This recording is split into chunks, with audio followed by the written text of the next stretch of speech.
ভারতে এবার দ্রুত ছড়াচ্ছে ডেল্টা প্লাস। মুম্বাই শিগগিরই নতুন ঢেউয়ের শঙ্কা। যুক্তরাষ্ট্রেও ডেল্টায় ক্রমেই ভয়াবহ হচ্ছে পরিস্থিতি, হাসপাতালে শয্যা সংকট। অক্টোবরে সংযুক্ত আরব আমিরাতে বিশ্বের সবচেয়ে বড় বাণিজ্যিক এক্সপোতে অংশ নিচ্ছে বাংলাদেশও। বড় বিনিয়োগের সম্ভাবনা দেখছেন সংশ্লিষ্টরা।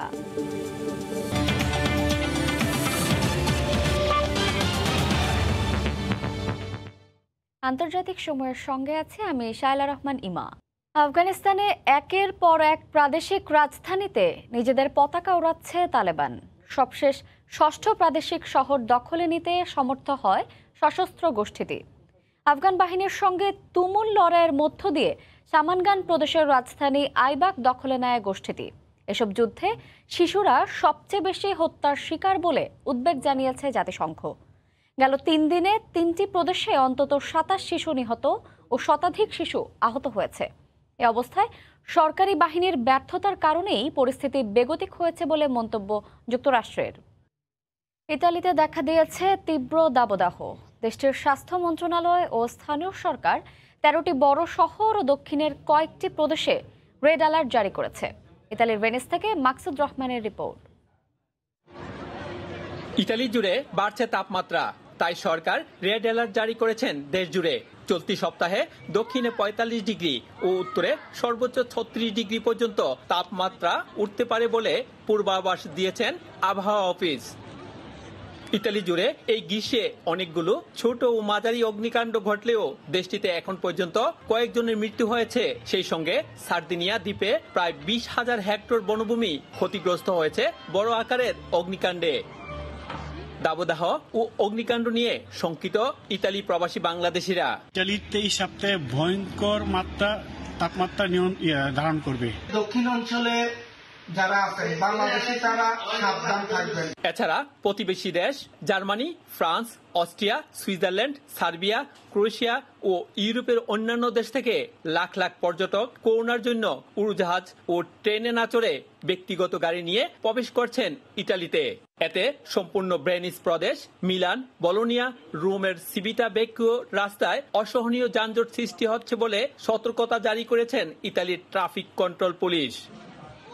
সপ্তাহ জুড়ে তীব্র দাবদাহ থেকে বাঁচার জন্য বয়স্ক, শিশু, অসুস্থ, দুর্বল মানুষকে ঘরে থাকার নির্দেশ দিয়েছেন স্বাস্থ্য মন্ত্রণালয়।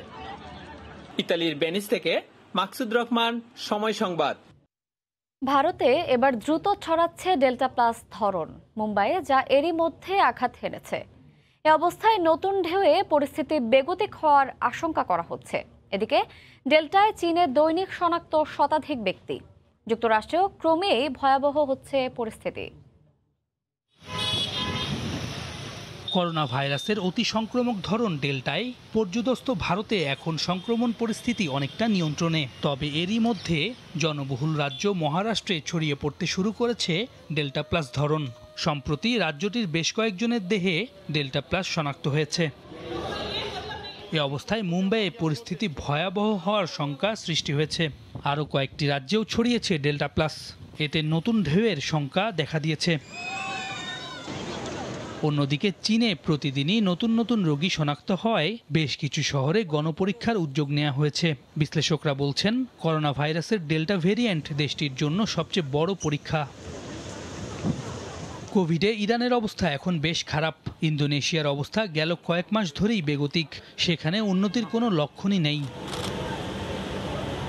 ডেল্টা ভেরিয়েন্টের দাপটে যুক্তরাষ্ট্রে সংক্রমণ বেড়েই চলেছে। দৈনিক লাখের কাছাকাছি আক্রান্ত হচ্ছেন। আরকানসাস অঙ্গরাজ্যে হাসপাতালে রোগী ভর্তির সংখ্যা নতুন রেকর্ড তৈরি করেছে। যুক্তরাষ্ট্রের টেক্সাস অঙ্গরাজ্যের অস্টিন শহরে করোনা ভাইরাস পরিস্থিতি গুরুতর আকার ধারণ করেছে। শহরটিতে ফাঁকা আইসিইউ বেডের সংখ্যা 1 অঙ্কে নেমে এসেছে। ইউরোপের দেশগুলোতেও ডেল্টার চোখ রাঙানি শঙ্কা জাগাচ্ছে। এ অবস্থায় ফিনল্যান্ডে 12 থেকে 15 বছর বয়সী শিশুদের কোভিড টিকা দেয়া শুরু হয়েছে। ভ্যাকসিন দেওয়ার ক্ষেত্রে বাবা মায়ের কোনো অনুমতি লাগবে না বলে সিদ্ধান্ত নেয় ফিনল্যান্ড সরকার। সৈয়দ ইফতেখার, সময় সংবাদ। বিশ্বের সবচেয়ে বড় বাণিজ্যিক এক্সপো 2021 সফল করতে সংযুক্ত আরব আমিরাত এখন সার্বিকভাবে প্রস্তুত। এই বাণিজ্যিক ইভেন্টে অংশগ্রহণ করতে প্রস্তুতি সেরেছে বাংলাদেশও। করোনার ধকল কাটিয়ে বাণিজ্যিক আয়োজন কিভাবে সফল করা যায় সে কঠিন চ্যালেঞ্জ মোকাবেলা করতে যাচ্ছে মধ্যপ্রাচ্যের সমৃদ্ধশালী দেশটি। শিবলি আল সাদিকের রিপোর্ট। আগামী 1 অক্টোবর থেকে সংযুক্ত আরব আমিরাতে শুরু হতে যাচ্ছে এক্সপো 2021। 2020 সালে এই ইভেন্ট হওয়ার কথা থাকলেও করোনার কারণে বাধ্য হয়ে তা স্থগিত করতে হয়। ফলে এবার অনেক চ্যালেঞ্জের মুখে বিশ্বের সবচেয়ে বড় বাণিজ্যিক ইভেন্টটি, যা সফল করতে প্রস্তুতি গ্রহণ করেছে দেশটি। এক্সপোতে বিশ্ব বাণিজ্যে বাংলাদেশকে আরও ব্যাপকভাবে অগ্রসর করতে প্যাভিলিয়ন স্থাপন করা হয়েছে। একটা বড় চ্যালেঞ্জ হচ্ছে ভারতবর্ষে যে ইনফেকশন রেটটা বেড়ে যাচ্ছে, যেখানে বাংলাদেশেও এখন করোনার অবস্থা ভালো না। এটা যদি আগামী 1-1.5 মাসের মধ্যে ওভারকাম করা যায়, তাহলে এক্সপোতে প্রচুর দক্ষিণ এশিয়ার লোকজন আসতে পারবে, যেটা এই এক্সপোকে অত্যন্ত সাফল্য মণ্ডিত করবে। বাংলাদেশি ব্যবসায়ীরা ওখানে তাদের ক্লায়েন্টদের সাথে ওখানে বসে কথা বলতে পারবে, ওখানে মিটিং করতে পারবে, বিটুবি তাদের যে মিটিংগুলো আছে ওগুলো ওখানে করার সুযোগ আছে, এবং এটার জন্য কোনো পে করতে হবে না, এটা ফ্রি অফ কস্টে বাংলাদেশ প্যাভিলিয়নে করতে পারবে। বাংলাদেশের নিজস্ব প্যাভিলিয়ন স্থাপনের জন্য মোট ব্যয় 22 কোটি 60 লাখ টাকা। এক্সপো 2020 উপলক্ষে বাংলাদেশের যে প্যাভিলিয়ন নির্মিত হচ্ছে, যেটির কাজ চলমান এবং প্রায় শেষের দিকে, সব মিলে খরচের পরিমাণ দাঁড়াবে প্রায় 22 কোটি টাকা। এই আয়োজনের মাধ্যমে বাংলাদেশে বাণিজ্য ও বিনিয়োগ বৃদ্ধি পাবে, এমনটাই আশা সংশ্লিষ্টদের। শিবলি আল সাদিক, সময় সংবাদ, সংযুক্ত আরব আমিরাত। ভারতের কেন্দ্রীয় স্বরাষ্ট্রমন্ত্রী অমিত শাহর দিকে হুঙ্কার ছুড়লেন পশ্চিমবঙ্গের মুখ্যমন্ত্রী মমতা বন্দ্যোপাধ্যায়। 2023 সালে ত্রিপুরা বিধানসভা ভোটের আগে রাজ্যটিতে নিজেদের প্রভাব বিস্তারে কাজ শুরু করেছে তৃণমূল। 2 দিন আগে ত্রিপুরা সফরে গিয়ে হামলার শিকার হন যুব তৃণমূলের নেতারা। এ নিয়েই হুঙ্কার ছেড়েছেন মমতা বন্দ্যোপাধ্যায়। অন্যদিকে ত্রিপুরার পুরো ঘটনা তৃণমূলের নাটক বলে দাবি বিজেপির। আরও জানাচ্ছেন সুব্রত আচার্য। পশ্চিমবঙ্গে টানা তৃতীয়বারের মতো ক্ষমতায় তৃণমূল। পশ্চিমবঙ্গ শাসনের পাশাপাশি এবার প্রতিবেশী রাজ্যগুলোতে তীক্ষ্ণ নজর মমতার। 2023 সালে ত্রিপুরা বিধানসভা নির্বাচনকে সামনে রেখে রাজ্যটিতে এরই মধ্যে নানা তৎপরতা শুরু করেছেন তিনি।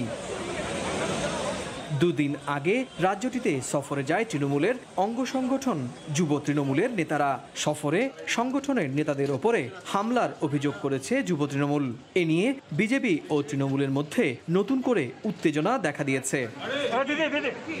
ওই হামলার জন্য বিজেপিকে দায়ী করে ব্যাপক সমালোচনা করেছেন পশ্চিমবঙ্গের মুখ্যমন্ত্রী মমতা বন্দ্যোপাধ্যায়। সোমবার আহতদের হাসপাতালে দেখতে গিয়ে হামলার জন্য ভারতীয় কেন্দ্রীয় স্বরাষ্ট্রমন্ত্রী অমিত শাহ ও ত্রিপুরার মুখ্যমন্ত্রী বিপ্লব দেবকে দায়ী করেন তিনি। পুলিশের সামনে দাঁড় করিয়ে রেখে মেরেছে এবং মারবার পর 36 ঘন্টা কোনো চিকিৎসা করতে দেওয়া হয়নি, এবং শুধু তাই নয়, 36 ঘন্টা 1 গ্লাস পানীয় জল দেওয়া হয়নি। সবটাই কেন্দ্রীয় সরকারের স্বরাষ্ট্রমন্ত্রীর নির্দেশে হয়েছে। যদিও মমতার এই অভিযোগ নাকচ করে দিয়েছে বিজেপি। দলটির দাবি, আলোচনায় আসার জন্যই পরিকল্পিতভাবে নাটক সাজিয়েছে তৃণমূল। তিলকে তাল না করলে একটা বড় কোনো ঘটনা হচ্ছে তার প্রমাণ তারা দিতে পারবেন না।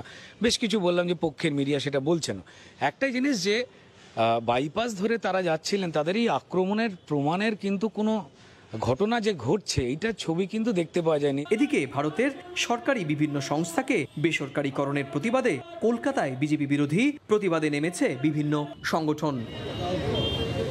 সুব্রত আচার্য, সময় সংবাদ, পশ্চিমবঙ্গ, ভারত। যাচ্ছি দেশের খবরে। দেশের দুর্গম অঞ্চলে বসবাসকারীদের করোনা টিকা পাওয়া নিশ্চিতে কাজ করছে বাংলাদেশ বিমান বাহিনী। এরই অংশ হিসেবে বিমান বাহিনীর হেলিকপ্টারে করে রাঙামাটির প্রত্যন্ত অঞ্চলে টিকার পাশাপাশি স্বাস্থ্যকর্মীদেরও পৌঁছে দেওয়া হচ্ছে। এই মুহূর্তে বিমান বাহিনীর হেলিকপ্টারে রয়েছেন আমাদের রিপোর্টার কমল দে। সরাসরি যাচ্ছে তার কাছে। কমল, দুর্গম পাহাড়ি অঞ্চলে করোনা ভ্যাকসিন পৌঁছে দেওয়ার কাজ শুরু করেছে বাংলাদেশ বিমান বাহিনী এবং বাংলাদেশ সেনাবাহিনী। বিশেষ করে বাংলাদেশ বিমান বাহিনীর হেলিকপ্টারে করে কিন্তু আজকে বান্দরবনে যে দুর্গম অঞ্চল রয়েছে সেখানে করোনা ভ্যাকসিন পৌঁছে দেওয়া হচ্ছে, এবং বাংলাদেশ বিমান বাহিনীর হেলিকপ্টারটি এইমাত্র কাপ্তাই থেকে চিকিৎসক, স্বাস্থ্যকর্মী এবং করোনার ভ্যাকসিন নিয়ে এখন যাত্রা শুরু করবে। সেটি মূলত যাবে বান্দরবনে যে দুর্গম রুমা উপজেলা বড়তলি এলাকা রয়েছে সেই বড়তলি এলাকায়। বাংলাদেশ সরকার আসলে করোনা ভ্যাকসিন দিয়ে করোনা মুক্ত করার জন্য যে সরকারের যে উদ্যোগ তারই অংশ হিসাবে কিন্তু আজকে প্রত্যন্ত অঞ্চল থেকে শুরু হচ্ছে এই করোনা ভ্যাকসিন প্রদান। আমরা জরুরি গাড়ি থেকে শুরু করেছিলাম এই বাংলাদেশ বিমান বাহিনী হেলিকপ্টার করে। এই বাংলাদেশ বিমান বাহিনী হেলিকপ্টারটি এখন অবস্থান করছে কাপ্তাইতে, এবং কাপ্তাই থেকে তারা যে করোনা ভ্যাকসিন এবং একই সাথে চিকিৎসক এবং স্বাস্থ্যকর্মীদেরকেও তারা তুলে দিয়েছেন। এখন এটি যাত্রা করবে বান্দরবান দুর্গম রুমার উদ্দেশ্যে এবং সেখানে তারা করোনা ভ্যাকসিন প্রদান করবেন। এভাবেই বাংলাদেশ যত প্রত্যন্ত অঞ্চল রয়েছে সে প্রত্যন্ত অঞ্চলগুলিতে বাংলাদেশ সরকার করোনা মুক্ত রাখার জন্য ভ্যাকসিন প্রদান করবে এবং আজকে থেকে সে কার্যক্রমটি শুরু হলো। আজকের অংশ হিসেবে আমরা দেখতে পাচ্ছি বান্দরবানের যে রুমা রয়েছে দুর্গম রুমা এলাকা, সে দুর্গম রুমা এলাকা যে বসবাসকারী রয়েছেন তাদেরকে মূলত এই করোনা ভ্যাকসিনটি দেওয়া হবে। এই করোনা ভ্যাকসিন দেওয়ার জন্য বাংলাদেশ বিমান বাহিনী কিন্তু একাধিক হেলিকপ্টারকে প্রস্তুত রাখা হয়েছে। তারই অংশ হিসেবে আজকে প্রথম হেলিকপ্টারটি যাত্রা করছে বিশেষ করে বান্দরবান দুর্গম পাহাড়ি অঞ্চলে। এরপর সেখানে তারা কিন্তু এই টিকাদান কর্মসূচিটি পালন করবে এবং আজকে থেকে যে শুরু হওয়া কর্মসূচি বাংলাদেশ বিমান বাহিনী এবং বাংলাদেশ সেনাবাহিনীর যে উদ্যোগ সেটি হলো বাংলাদেশ থেকে করোনা মুক্ত করা বাংলাদেশ সরকারের যে উদ্যোগ তারই অংশ হিসাবে কিন্তু এই করোনা ভ্যাকসিন প্রদান করা হবে দুর্গম অঞ্চলগুলিতে।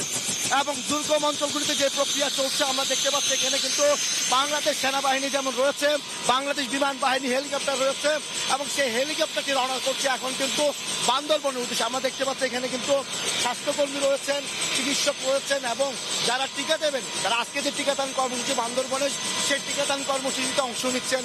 বাংলাদেশ বিমান বাহিনীর কিন্তু একটা হেলিকপ্টার এবং সেই হেলিকপ্টারটি ইতিমধ্যে যাত্রা শুরু করেছে। আমরা প্রথমে জৌরুলক গাড়ি থেকে সকালে যাত্রা শুরু করেছিলাম, সেই জৌরুলক গাড়ি থেকে বিমান বাহিনীর হেলিকপ্টারটি এখন অবস্থান করছে কাপ্তাইতে।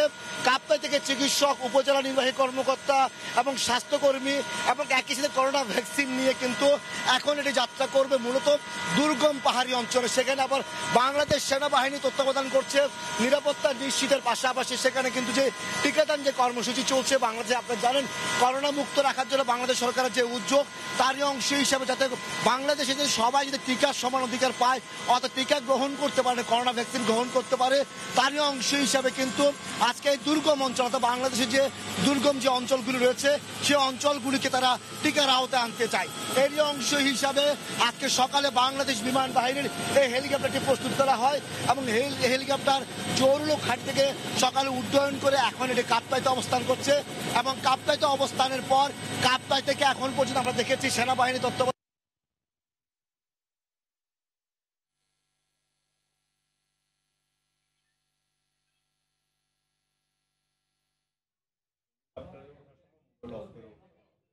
জানিয়ে দিচ্ছি আন্তর্জাতিক সময়ের শিরোনামগুলো।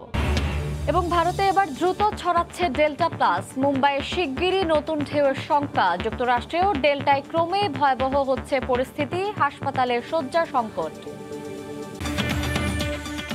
এ ছিল আন্তর্জাতিক সময়, সঙ্গে থাকুন সময়ের।